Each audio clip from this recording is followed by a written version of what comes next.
Serge Beauchemin a une figure beaucoup plus connue maintenant grâce à sa participation à l'émission Dans l'œil du dragon à Radio-Canada. Et aussi connu parce que c'est un homme d'affaires chevronné qui a un grand cœur. Qu'est-ce qui vous amène à aider autant les gens? Bien, premièrement, je ne savais pas que j'aidais autant les gens, mais non, sérieusement, ce qui m'amène à aider autant les gens, je pense, c'est mon besoin de sens et de signification dans la vie.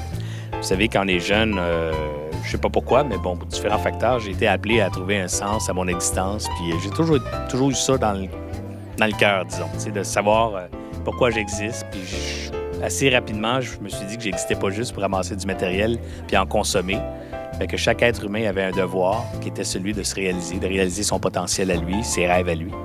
Alors, moi, dans mon existence, à un moment donné, vers la trentaine, j'ai senti que mon appel, c'était de faire une différence auprès des autres parce que j'ai un certain talent pour communiquer, j'ai un certain talent pour toucher les gens, pour les mobiliser. Et je me suis dit, je vais prendre ce talent-là pour les mobiliser et les toucher dans le sens de la poursuite de leurs propres rêves. Alors, c'est devenu tout simplement un ancrage que j'ai fait dans ma vie vers la trentaine où je me suis dit, moi, mon rôle, c'est pourquoi j'existe, c'est pour faire du bien quelque part et surtout pour aider les gens à se réaliser, à courir après leur propre potentiel. Et justement, vous êtes ici à Drummondville pour présenter une conférence sous le thème du rêve. Pourquoi le rêve plus que les affaires qui sont un petit peu plus cartésiennes? Parce que le rêve, pour moi, c'est à l'essence de tout entrepreneur. C'est-à-dire que les entrepreneurs qui partent les affaires, qui démarrent les entreprises, ils ont toujours un rêve, tu sais.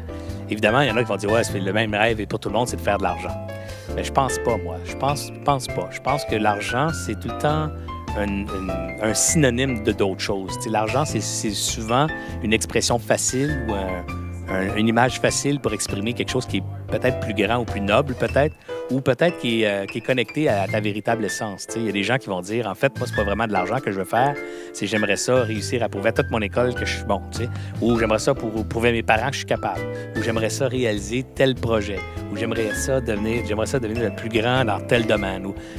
Alors ça, c'est le véritable rêve. Et je dirais la concrétisation de ce rêve-là va générer de l'argent. Alors moi, pourquoi je trouve que le rêve est important à faire, puis essayer de faire le synonyme ou le parallèle plutôt entre ça et les affaires, c'est de dire les entreprises qui réussissent sont tout le temps le fruit d'un rêveur qui, lui, a rêvé de quelque chose de mieux pour ses proches, pour ses contemporains. Tu sais, je pense à Gates, mettons, avec l'informatique. Pensons à Jobs avec le design et la simplicité. Pensons à Bombardier ici avec ses motoneiges. Donc, pensons à tous ces créateurs d'entreprises incroyables. Chacun d'entre eux avait toujours l'objectif, quelque part, soit de prouver qu'il était capable, donc de se réaliser lui-même en tant qu'entrepreneur ou en tant que potentiel entrepreneurial, ou souvent, et plus souvent encore, avait le besoin de changer les choses autour de lui par une idée, par un concept qu'il a réalisé. Et évidemment, le reste de l'entreprise, là, on connaît la suite, les s'entourent et exécutent. Alors, c'est pas juste d'avoir une bonne idée, là, mais vous savez de quoi je parle. Quel serait le grand message aux jeunes entrepreneurs ici à Drummondville ce soir? Foncez, je pense, c'est tout le temps le même que je répète. Foncez, allez-y, c'est le temps, surtout quand on est jeune. Je veux dire, on s'en rend pas compte quand on est jeune, mais on va s'en rendre compte en vieillissant. Quand on est plus vieux, on a tellement à perdre. Tu sais, on a souvent un conjoint, on a des enfants, on a déjà une maison qu'on veut pas perdre, même si ça nous appartient pas parce qu'en fait, elle est probablement toute hypothéquée.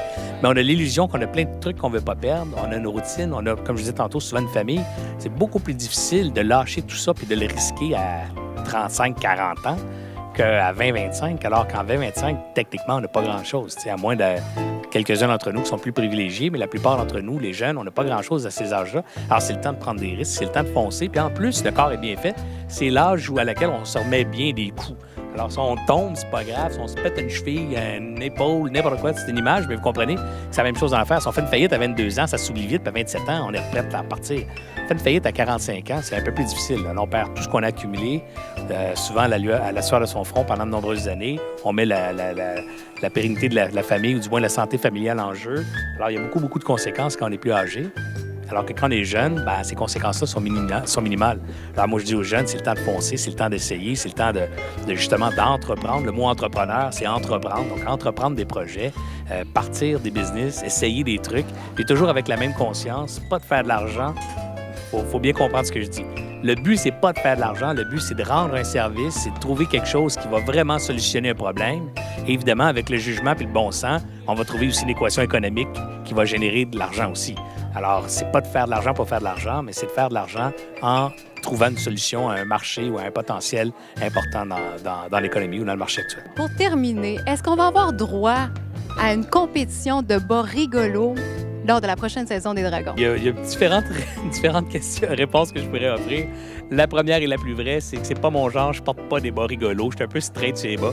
Alors, ils sont tout le temps en noir, en fait, mes bas, parce que c'est facile. Tu sais, j'ai l'âge, pas besoin de les matcher. Ils sont tous pareils. J'achète sérieusement 24 paires de bas noirs par année. C'est la même sorte. Je sac ça dans le tiroir, puis ça règle mon problème de bas pour l'année. Mais bon, je vais me fier à mon charme pour réussir à planter François sur un autre champ.